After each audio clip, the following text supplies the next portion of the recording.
Ons sluit jou week op Kletskompas af met 'n lekker stukkie sportgeselskap vanuit Gooikolle. Hallo en welkom by Kletskompas. Ek is Irene Marie van der Walt en vandag bied ons vir jou 'n gesprek uit Gooikolle, ons susterprogram met Jood Opperman, die ervare en gekende rugby-afrigter. Maar voor dit gesels ek en Annemarie de Tooy oor die nuutste nuus in Môre se Republikein. Bly ingeskakel, ons is nou weer terug. Namibia is a land of movement, with waves that never stop reaching forward. Here, adventure is not something we search for. It is something we are born into. In every corner of this country, creativity rises, from artists, from athletes, from dreamers. And when the world comes to explore Namibia, they discover something extraordinary. Because when sport moves people, creativity moves ideas, and tourism moves the world toward us. Something powerful happens. A platform where movement meets imagination, where industries connect, where opportunity grows, where Namibia's next chapter begins. Welcome to the Creative Sport Tourism Expo. Exhibit, partner, experience. Creative Sport Tourism.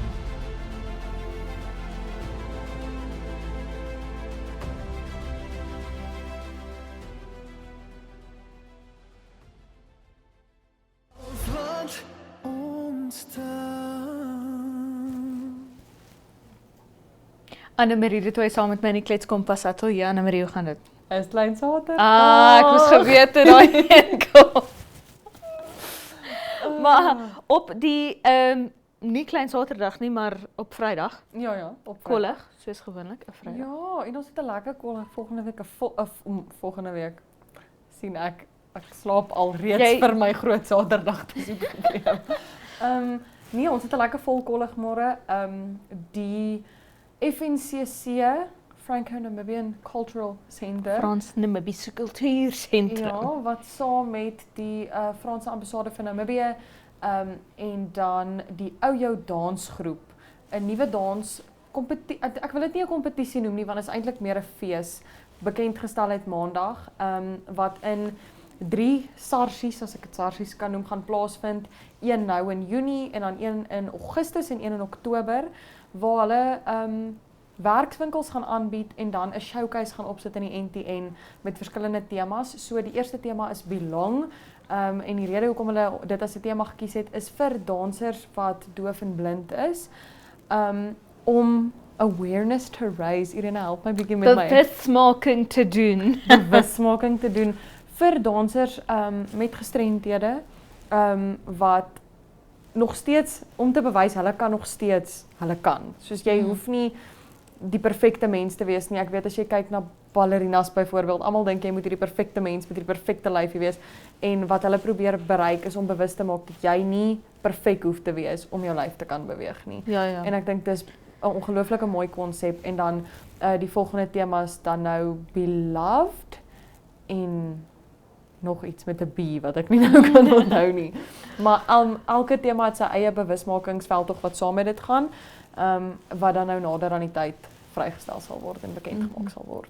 Ja, ek dink dit spreek so tot die kernmissie van die Oyo dansgroep.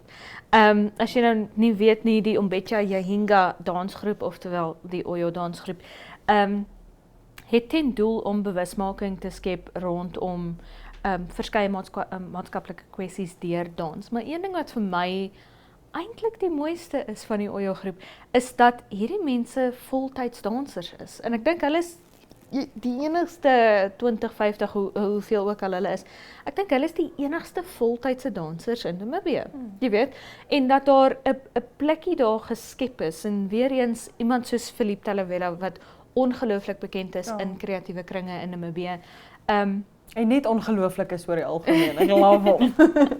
Ja, maar dat hy hierdie plekkie geskep het waar Namibiërs kan voltydse dansers wees. Jy weet, dis iets wat jy kyk na 'n land van 2 miljoen mense. Ek sê nou die dag vir Oekie toe hier op Kletskompas. Pretoria en die omliggende gebiede het meer mense as die hele Namibië. Ja. Jy weet, so jy kyk na hierdie verskriklike klein land en jy dink, ag jene, jy moet elders gaan om 'n danser te wees, om 'n aktrise te wees, om 'n model te wees, om al hierdie dinge te wees. En tog is daar mense wat hierdie plekkie skep waar 20 of 50 Namibiërs kan voltydse professionele dansers wees. Ja, ag en ek dink ook net die feit dat dis vir my besonder, die feit dat die Franse ambassade en Frankryk self so hande vat saam met hulle is vir my ook ongelooflik mooi. Ek meen hulle het nou gesê 70,000 euro wat ek dink iets soos 1.2 of 1.3 miljoen Namibiese dollar is. Daai is 'n eislike bedrag wat hulle in Namibiese dans instoot. Sjoe. En wat dit is alwaar hulle groot betrokkenheid is vir hierdie movement dans, alweer eens nie 'n kompetisie nie, 'n movement dansbeweging is wat hulle doen en wat die Franse ambassadeur van Namibië ook gesê het is net dat dis vir haar so belangrik dat mense besef jy kan voltyds doen wat jy wil doen hier. En dit sluit so mooi aan by wat jy nou gesê het en sy het ook genoem dat deel van ons president se visie vir die land is om kultuur na die voorgrond toe te bring en Frankryk wil help met dit soveel soos wat hulle kan. So dit is alles net vir my so mooi storie van samewerking en hoe ons praat baie oor die negatief daarvan om buitelandse entiteite in Namibië in te bring. Ons praat baie oor Starlink en sulke goed, maar net 'n suksesstorie daarvan te hoor en te hoor dat dit 'n ander land is wat nie iets wil kry hier uit nie. Hulle wil net hande neem saam met ons. En dis ook vir my die mooi daarvan. Ja, maar dit is vir my iets wat jy in die geheel in die kunste baie kry is dat mense kuns maak net om dit te maak. Jy weet nie om dit te verkoop nie om geld daaruit te maak nie. Hulle maak dit omdat jy weet dit die lied in hulle hart is. Jy weet, dit is wat hulle opgestaan het daai oggend om te doen, is om hierdie ding binne in hulle buite te kry en dit op 'n doek te verf of in 'n film te sit, in 'n liedjie te maak, wat ook al die geval mag wees. Dit is baie weinig, veral in Namibië, is dit baie weinig vir wins. Ons kunste sukkel geweldig om kop bo water te hou. Jy weet, ons kunsgalerye, die mense wat kuns maak. Ek meen, ek het al 'n storie geskryf oor Luke Omang byvoorbeeld, dat as jy in Windhoek is, het jy hom dalk al gesien met sy kunswerke. Geweldige mooi kunswerke. As jy hom ooit sien, regtig, dit is die koop werd. Maar hy probeer 'n lewe maak uit sy kunswerk, maar vir hom is dit hy probeer 'n lewe maak uit kunswerk omdat daar nie vir hom 'n ander half idee is. Daar's niks anders waarmee hy voel hy kan 'n loopbaan maak as kuns nie. Kuns is vir hom waarna toe hy geroep is. Jy weet, dis 'n roeping meer as 'n loopbaan, meer as iets waarmee hy geld maak, jy weet. En mense sien dit baie in die kunste in die algemeen. Die Europese Unie, verskeie ambassades wat letterlik net handjie by sit om handjie by te sit, om te help, om hierdie kultuur waarvan hulle nou deel is. Soveel soos wat jy vir jouself wil sê, die Franse ambassadeur is Frans. Eintlik is hy nou deel van die Namibiese kultuur. Jy weet, en hy's deel van hoe ons lewe. Ja. En die besluite wat hulle neem word deel van hoe ons lewe. So dit is geweldig baie in die kunste veral wat mense dit sien, dat mense net inspring en sê luister, kom ons maak 'n dansfees, dansbeweging, kom ons doen 'n kunsuitstalling, kom ons doen iets. Veral die FNCC is geweldig bekend vir 'n baie lewendige bydrae tot die kunste. Nie net Franse kunste nie, ek weet hulle het Franse films wat hulle vertoon, maar hulle het 'n baie mooi uitstalling ook vir 'n geruime tyd, ek glo verlede jaar voor dit gehad, wat my baie geraak het oor Namibiese mans. En dit was fotoportrette van Namibiese mans, waar hulle Namibiese mans in 'n goeie lig probeer uitbeeld het. So in plaas van, jy weet, hierdie dronk vroue slaaners stereotipe, het hulle mans uitgebeeld as teenwoordige paas, as mense wat omgee vir die vroue in hulle lewe, as jong seuns, as kunstenaars, as hardwerkende mense wat bydra tot die samelewing, daai tipe ding. En dit het my geweldig geraak. So ja, hopelik sal hierdie dansbeweging mense ook raak. Ja, ek is baie opgewonde. Die eerste aand is nou, as ek dit nie mis het, die 13de Junie. Dis die eerste vertoning, so ek is verskriklik opgewonde. Ek en jy kan saam gaan. Ons gaan mos so saam na die ons gaan mos so saam na die saam as 'n eenheid. Dankie dat jy by ons was, Anne-Marie. Ons is nou weer terug met die weer. Aitsa is 'n eg Namibiese inisiatief. Ons reis op die hartklop van Afrika en vertel stories van mense en hulle dorpe op verskeie platforms insluitende televisie en sosiale media. Dit is joune, syne, julle en ook almal van hulle aan die ander kant van ons grense sinne. En dit maak Aitsa 'n lekker ding. Kyk Aitsa maande om 18:30 op NTV, oneoftoe.com, as ook op Netwerk Media Hub en NTV Afrikaans se YouTube kanale. Volg ons op Facebook of besoek ons webwerf by aitsafrika.com.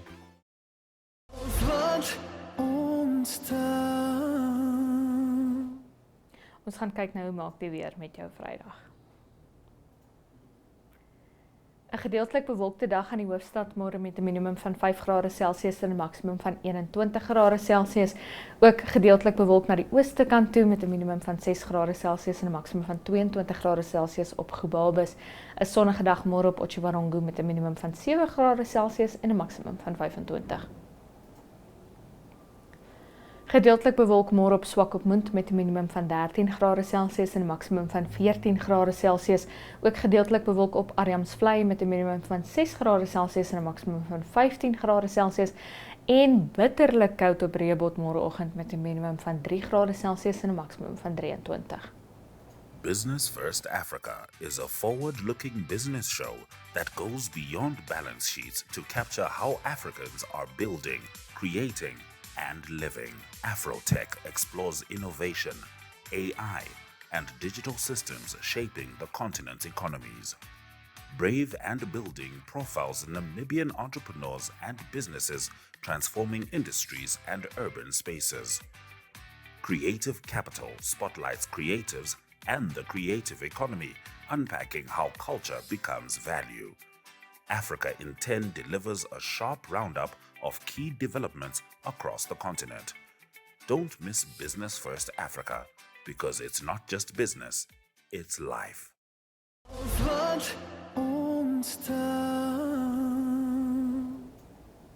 Ons gesels nou rugby met Jood Opperman. So ons gas vandag, bekende gesig in rugbykringe, Jood Opperman, afrigter van FNB Western Suburbs en ook hulpafrigter van die Namibië onder 20 span hierdie jaar en laas jaar ook gewees. So Jood, welkom op ons show. So julle onder 20s het laas jaar die Afrika beker gewen en so vir die eerste keer nou in 'n redelike tydjie. So vertel ons 'n bietjie miskien van daai ervaring. Julle toer, julle was in Zimbabwe gewees, as ek reg is. Ja, die toernooi was in Zimbabwe. Ons het 'n goeie voorbereiding gehad. Nie wat 'n coach wil hê na Afrika Cup, na Bartes Cup. As ons kyk na die Afrika spanne soos Kenia en Zimbabwe, is dit nie meer 'n span wat jy net met 'n week of 2 se training dan kan jy hulle gaan aanvat nie. Ek dink dit is baie belangrik dat jy 'n goeie fondasie bou. En rondom dit het die Unie toe besluit, nee, okay, kom ons gaan bietjie die Limpopo Bulls speel. En daarna toe speel as die onder 20 Bulle. Dit was nou nie hulle 'n volledige span gewees nie, maar dit was 'n redelike swaar en sterk span, soos ons nou weet die Bulle hou van heavyweights. Ons het toe altyd die games gewen. Die game teen Limpopo Bulls was 'n goeie game geweest en ook teen die Bulle. Die Bulle het vir ons die eerste helfte redelik teenkanting gegee waarop ons regtig moes terugkom in Hartford. Op die uiteinde dink ek die eindtelling was so 37-26 op die einde teen die Bulle. Ons gaan nou weer hierdie jaar gaan toe, weer dieselfde, maar ek dink hulle sal so 'n bietjie sterker manne in sit seker hierdie keer. Hulle wil nou nie weer 'n blou kiloop teen ons sê. Ja, maar die toer was goed geweest. Ek dink van die Unie se kant af het hulle regtig hulle hand uitgesteek, want toe was dit 'n lang tyd wat die onder 20's nie gekwalifiseer het. Nou ek het die ervaring nou al twee kere wat ek die onder 20's gelei het. En ek like die jong mannetjies, die jonger spelers. Ek like ook die jonger groep die onder 20s om hulle te coach. Johan is nou die hoofcoach, ek is die assistant coach, wat baie goed is van Johan, gee vir jou die diepte in die kennis van alle spelers in Namibia. Ek was 'n lang tyd die onder 20s uit so, ja, ek sit nie met baie van die profiele van die onder 20s nie, maar Johan was nou regtig die man in die chair, in die stoel, om daai ene te dryf. Maar ja, ons kyk vorentoe vir 'n nuwe jaar 2026. Yes, so julle onder 20 span, julle het mos al 'n bietjie gewerk met die groep. Ek dink julle was al volledig, miskien almal saam as 'n groepie. Ek dink 'n paar ouens moet seker nog aansluit dalk af van Suid-Afrika uit. Ja, Julle gaan nou toer in Junie maand weer hy selfe toer Gauteng toe, Pretoria toe soos jy gesê het. ja, ons gaan nou weer die toer doen. Ons vlieg die 21ste Junie vlieg as hier vanaf. Soos ons weet is dit baie moeilik om Suid-Afrikaanse spelers op jou terms and conditions hier te kry. Want ons wil graag spelers 6 weke voor die tyd al hê. Maar dit is net nie haalbaar nie, omdat ons weet dat baie van die spelers is mos ek koop in op die universiteitsspanne, hulle in die groot rugbykringe van die skole onder 18 en onder 19 in Suid-Afrika. Ja, daar's 'n klomp spelers wat inkom, goeie klomp spelers. Ons het byvoorbeeld gekyk ook na Orange wat nou in die onder 20s, die onder 20 groep vir Suid-Afrika speel, wat baie goed doen heidaglik. Hulle spesifiek speel hom op slot, baie vir my eintlik 'n beter flank. En dan het ons van Wynberg ook 'n slot wat ons gekry het, maar daar's redelike goeie spelers wat inkom. Ek dink die diepte wat ons mee sukkel heidaglik is maar rondom Stitte nou. Loskoppe, die kry jy mos maar oral hier in die wêreld om 'n vaskop te kry, dan moet jy mos maar diep gaan soek. So ons het die jaar maar besluit, kom ons kyk om 'n baie jong vaskoppie saam te vat en te gaan toets. Ons sit hom met Joshua en wat by Verkoelie speel. Ook wat verlede jaar ook gespeel het. Ons ken sy standaarde. So ons wil so 'n bietjie die jonger manne toets om die diepte te bou. Maar ons nou deurgaan na Uganda toe. Dan moet ons definitief volsterkte gaan om die Barteskap te gaan verdedig. Ja, so wat natuurlik op die spel is daar vir die Afrika wenner is dan om 'n toernooi van wêreld rugby toe te gaan. Die World Rugby Trophy onder 20. So Namibia wat nou 'n klompie jare ook misgeloop het en nie op daai vlak gespeel het, ek dink is ook 'n belangrike stap vir die jong spelers om die trap te vat na die internasionale vlak toe. So dis seker ook 'n groot doelwit vir julle. Ja, kyk die verlede jaar se wenner het klaar gekwalifiseer. So ons al wat ons gaan doen, ons gaan verdedig ons trofee as ons nou Uganda toe gaan. Is so 'n bietjie 'n change of scenery van Zimbabwe na Uganda toe. Dis is belangrik dat die ouetjies so 'n bietjie na ander plekke toe ook moet gaan. Maar ja, die World Trophy is 'n hele kat van 'n ander kleur. Is nie Barteskap nie. So daar sal ons moet baie streng wees rondom dissipline en kyk of ons al ons spelers ten minste 6 weke voor die tyd alreeds hier het. Ons kom terug as die World Trophy dink ek is einde September. As die World Trophy. So ons kom terug op die einde Augustus. So daar gaan net 4 weke wees. So dit kan wees dat die meeste Suid-Afrikaanse ouetjies dalk moet bly hierdie kant. Dit is nog nie vasgemaak nie. So ek wil nie die mense met op en afspring vir dit nie. Maar dit is nog nie vasgemaak nie. Maar om my coaching beter te laat maak, dink ek dit is belangrik dat ons soveel as moontlik en so lank as moontlik die Suid-Afrikaanse spelers net om my cohesiveness beter te maak tussen die spelers en om die synchronization tussen almal te kan kry. Dan is dit net beter om hulle te kan coach as wat jy nou die helfte 70% van die manne coach, kom 30% en dan moet jy weer heel voor begin om ons weer op datum te kry. Ek miskien nog so een vraagie voor ons na Brian hulle toe gaan. Namibia is mos nou op die oomblik bietjie in 'n fase wat ons nou maar nie gekwalifiseer het vir die volgende wêreldbeker nie en dan nou maar kyk na die volgende ene, so dit gaan seker so 'n bietjie van 'n verandering in die generasies wees van so jy het mos nou redelik jou vinger op die pols van die jonger manne wat deurkom en so glo ons het die talent en die afrigting en die setup om weer terug te kom in die wêreldbeker. As ons kyk nie net na verlede jaar se span wat die Bartes Cup gewen het nie, maar as kyk na die vorige 2 jare, is daar definitief baie diepte en as ons 'n goeie profiel hou en ons hou 'n goeie database van alle spelers wat in Suid-Afrika is, wat oorsee speel, glo ek daar sal 'n baie goeie set spelers uitkom wat die volgende kwalifiserende ronde moet doen vir Namibië. En ek glo ook nou is nou die tyd wat Namibië moet 'n bietjie werk doen van baie ouer speler. As jy weet hy sal dit regtig nie meer maak vir die 2031 World Cup nie, dan moet ons bietjie terugsit en maar in ons boesem krap en sê kom ons kyk maar of die ouer manne nie gaan, laat ons met die jong manne maar gaan. Daar kan 1 of 2 leiers inbly, 1 of 2 of 3 leiers inbly, maar laat die jong manne die ding vir ons doen. Namibia is a land of movement, with waves that never stop reaching forward. Here, adventure is not something we search for. It is something we are born into. In every corner of this country, creativity rises, from artists, from athletes, from dreamers. And when the world comes to explore Namibia, they discover something extraordinary. Because when sport moves people, creativity moves ideas, and tourism moves the world toward us. Something powerful happens. A platform where movement meets imagination, where industries connect, where opportunity grows, where Namibia's next chapter begins. Welcome to the Creative Sport Tourism Expo. Exhibit, partner, experience.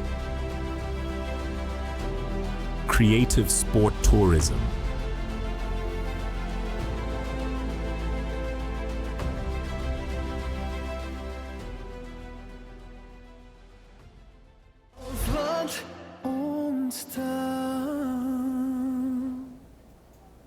Daarmee die einde van vandag se episode van Klets Kompas. Baie dankie dat jy by ons aangesluit het. Ons is Maandag oudergewoonte weer terug op Netwerk Televisie DStv 285 en GoTV 25 om 8:30 of op oneup2.com sou jy dit aanlyn verkies.